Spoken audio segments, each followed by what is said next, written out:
Hello and welcome to the viewers of this video. This is the Orange Fan here, bringing you another entry for the episode Recap and Thoughts category. This video will be dedicated to the B segment of episode 7 of Codename Kids Next Door, Operation Lizzy. We begin this segment with the Kids Next Door message alert going off in the Sector V treehouse. Number 2, number 3, number 4, and number 5 rush into the treehouse's central control room to question number 1 about the message and what course of action they should take.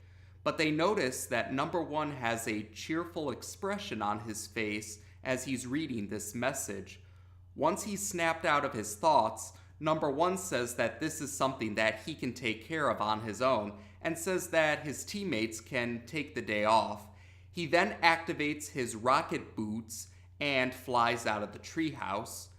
Number 3 suggests that they go to the carnival, and that's precisely what the 4 present Sector V operatives do. After a quick montage showing some of the carnival activities that the present Sector V operatives partake in, they're now walking around the carnival to figure out what other carnival activities to partake in.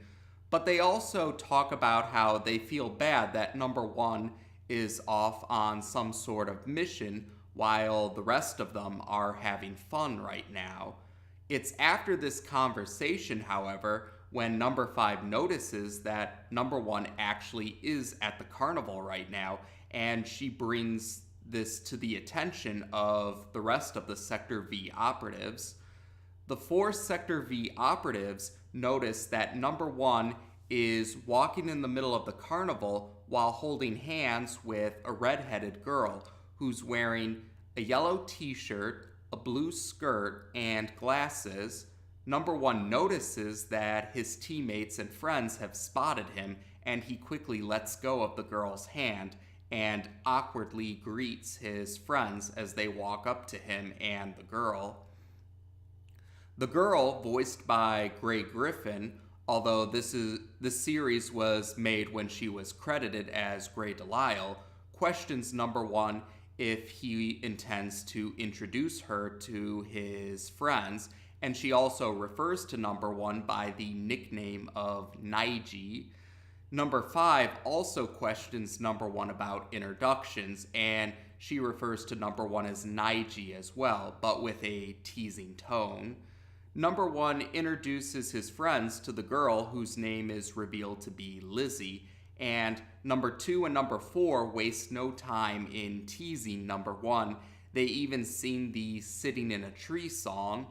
Number 1 is rather embarrassed, but Lizzy doesn't seem to mind at all, and Lizzy is about to tell number 1 that he shouldn't have to worry about telling his friends that she and he are going out, but number 1 interrupts Lizzy at the part after she says going, and he finishes the sentence as going home in the hopes of getting out of this situation that he finds embarrassing. But Lizzy stops number 1 and says that he can't say that they're going out privately, but say that they're not going out when in the presence of his friends. Number 1 insists that he didn't do that, but Lizzy responds that he's doing that right now. So it turns into a no I didn't, yes you did back and forth, but it eventually ends with number 1 insisting to his friends that he never said he and Lizzy were going out. And Lizzy does not take this response well. She grabs number 1 by the shirt, makes a cryptic threat, and tosses him into a mud pile before she storms off. The next day, the 3 male operatives of Sector V are heading to the comic book store because it's New Comics Day. And when they reach the street corner, they see Lizzy is walking up to them. Number 2 and number 4 take a moment to tease number 1 some more. And then finally, Lizzy reaches the street corner that the 3 current Sector V operatives, or the 3 present Sector V operatives, are currently at. Lizzie gives number one a gift box, and she says that she wanted to apologize for how their previous encounter ended the day before. Number one opens the box and he finds a helmet with 3 light bulbs in it, and number one doesn't seem to recognize the helmet at all. Lizzie says that she wants to see number one wear the helmet. Number one responds politely that he'll put the helmet on at a different time. But Lizzie once again says that she wants to see number one wear the helmet right now, and she gives him puppy dog eyes, and number one can't resist the puppy dog eyes, so he puts the helmet on, and Lizzie says that it's a perfect fit for him. And while the Sector V operatives are heading to the comic book store, figuring that everything is fine with Lizzie right now, Lizzie pulls out a remote control, and she's adjusting the dial on the remote control, and she's giving a sinister laugh as she does so. And the light bulbs on the helmet light up, and number one seems to have lost control of himself and says that he's going to hang out with Lizzie now. Number two and number four question number one if he's certain, and although they do question number one if he's certain, they just go on to the comic book store without him, without giving too much other thought about it. Or yeah, they're like, "Are you sure, number one?" And when number one does head off with Lizzie, they just shrug it off and continue on to the comic book store. Although number one isn't in complete control of himself anymore, he still has enough control to question Lizzie where she's taking him, but Lizzie insists that number one is taking her on a romantic date. Eventually, number two and number four return to the treehouse with some new comic books, but they also brought some new magazines for number five at her request, although number four makes a point to mention that he's not happy about getting number five's magazines. Number five questions number two and number four about where number one is, and number two brings up that number one had left to go somewhere with Lizzie after she gave him a helmet. Number five questions what the helmet looks like, and after hearing number two and number four describe the helmet, number three and number five come to the conclusion that it was a boyfriend helmet. They even show number two and number four an ad for the helmet in one of number five's magazines. According to the ad, the formal name of the boyfriend helmet is the Yes Dear 5000. Number four is baffled that they would sell a device like that, and number five responds that they're rather expensive. She also mentions that the longer someone wears the helmet starts to fuse with the individual's head. So if the helmet is worn long enough, the effects of the helmet will become permanent. So the present Sector V operatives realize that they need to help number one, but they don't know where Lizzie has taken him. Number three comments that she knows where she would want to go if she had a boyfriend, and number five pieces together a likely location that Lizzie took number one to. So the present Sector V operatives go off to help their leader. We then head to a fancy restaurant, and this is where Lizzie has taken number one, and a waiter brings their dinner, which includes a heart-shaped steak, which Lizzie finds cute, and Lizzie already is planning out their future together, saying that eventually they'll go steady, then they'll get engaged, then they'll get married. She's looking forward to redecorating the treehouse, and she's pretty adamant that number one never see his friends ever again. Shortly afterwards, the four other Sector V operatives arrive in the fancy restaurant with the intent of getting the boyfriend helmet off of number one. Lizzy, however, does not want them to interfere, so she uses the remote control to amplify the power of the boyfriend helmet to force Numbuh into fighting his teammates. And so the brainwashed Numbuh proceeds to fight the rest of Sector V, and he actually manages to hold his own very well against his teammates.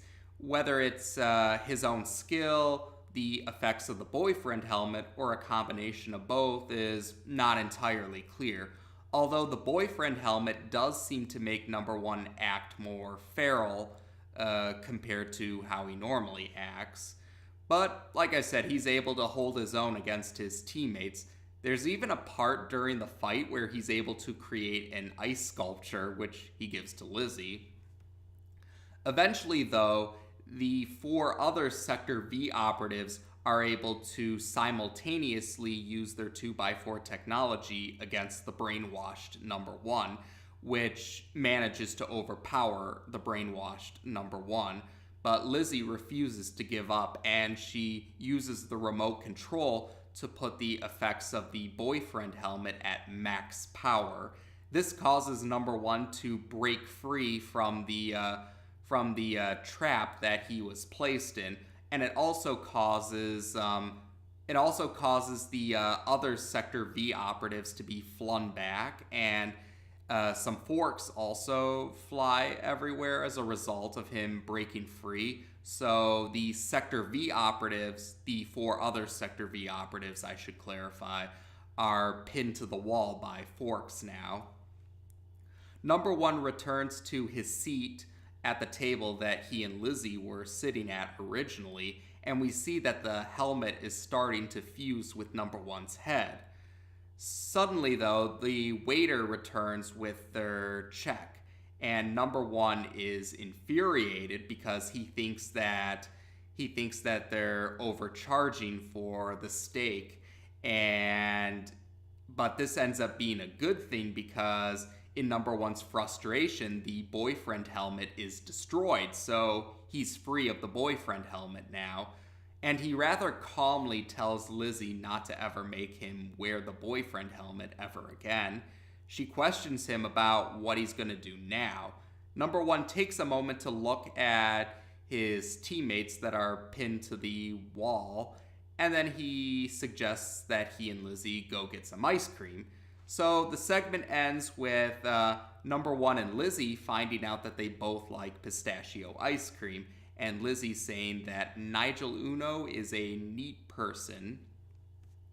So this segment stands out because it marks the introduction of a major recurring role character in the series, Lizzie Devine. And I would say that while her first appearance here, while some fans would argue if she would count as a villain or not in this particular segment, Lizzy certainly filled the role of antagonist at the very least.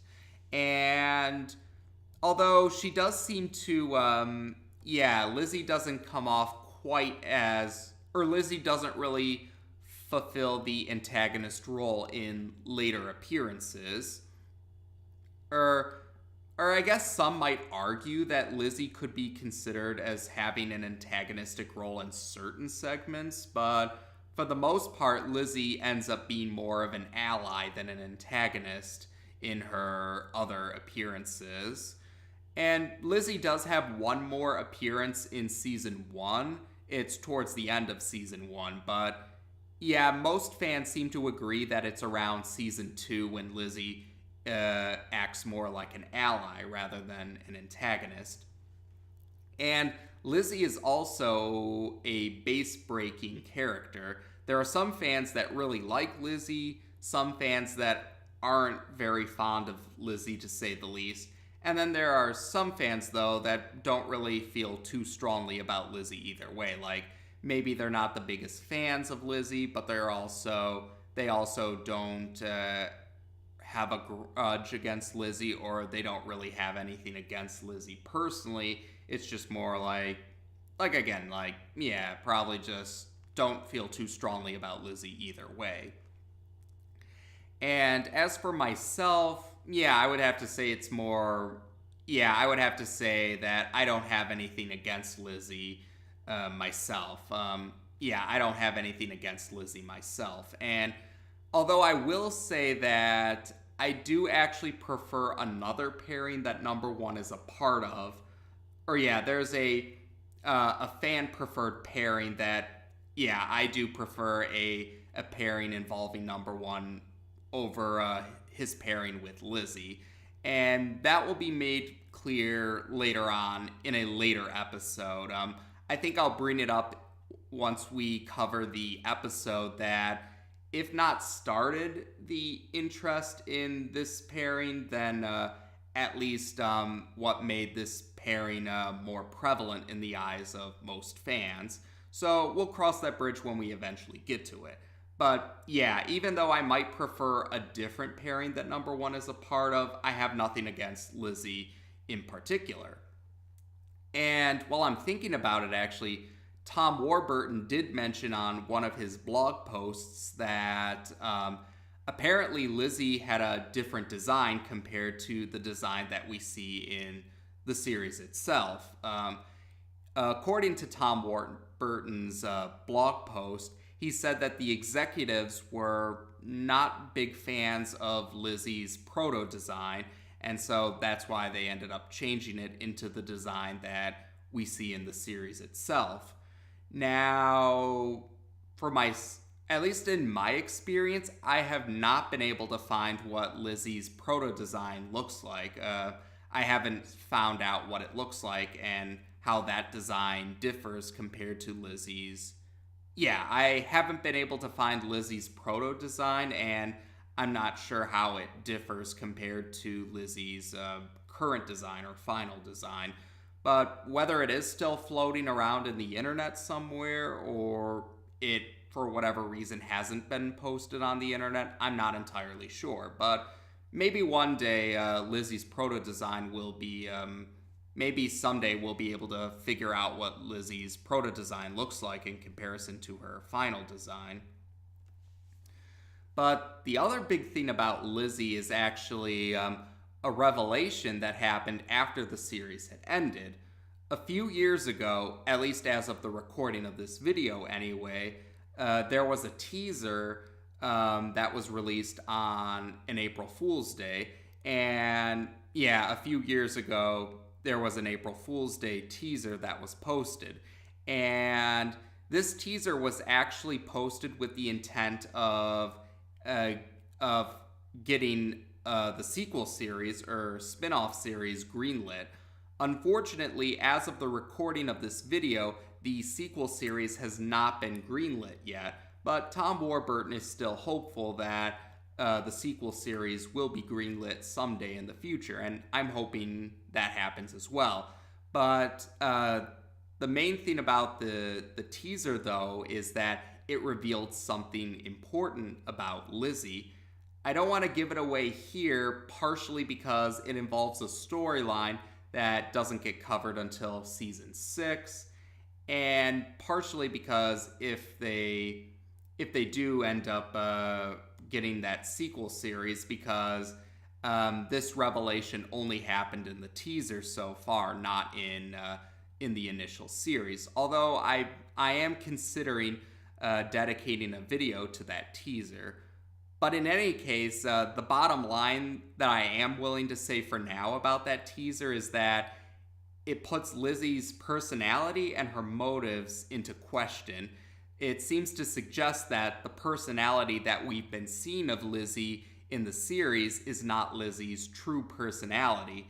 And it definitely raises a lot of questions. And it's definitely going to be something else going through Lizzy's other appearances in the series now with the knowledge that the personality we've been seeing of her is likely not her true personality.